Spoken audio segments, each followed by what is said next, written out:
দেখতে পাচ্ছি সাপটা কত অ্যাক্টিভ আছে।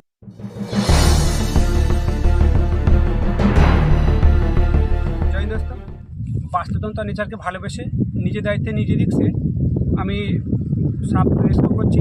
রেস্কিউ করে আবার তাদেরকে পুনরায় না মেরে নেচার ফিরে দেওয়ার ব্যবস্থা করছি। আর আপনারা আমার সঙ্গে সামিল হন যাতে আমি এই ধরনের কাজ আরও বেশি করে করতে পারি।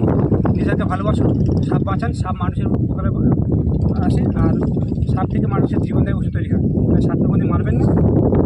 যদি আপনারা না পারেন তা আমি ছাড়া আর অন্য অন্য যে সমস্ত রেস্কিউ টিম আছে প্রথমে বন দপ্তরকে খবর দিন, যদি না আসে বিকল্প রাস্তা বেছে নিন, কিন্তু না মেরে তাকে বাঁচানোর ব্যবস্থা করুন।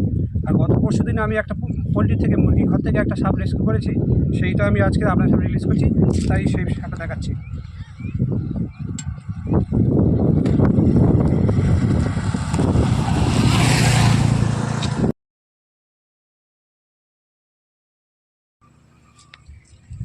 এটা একটা প্রাপ্তবয়স্ক মনোক্লেট কোবরা। এদের পরিবেশ নষ্ট হওয়ার কারণেই কিন্তু এটা মানুষের বাসস্থানের মধ্যে ঢুকে যাওয়ার চেষ্টা করছে।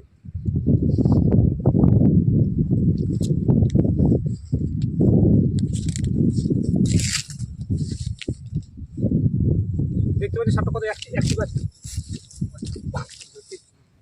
যাই হোক, সেটা নিজের নেচারে ফিরে গেছে, ওকে ডিস্টার্ব করে লাভ নেই। তো এইভাবে আমার পাশে থাকুন, সঙ্গে থাকুন, আর এই ধরনের রেস্কিউ করতে আমাকে খবর দিন। ধন্যবাদ সকলকে ভিডিওটি দেখার জন্য, ছোট্ট ভিডিওটি দেখার জন্য।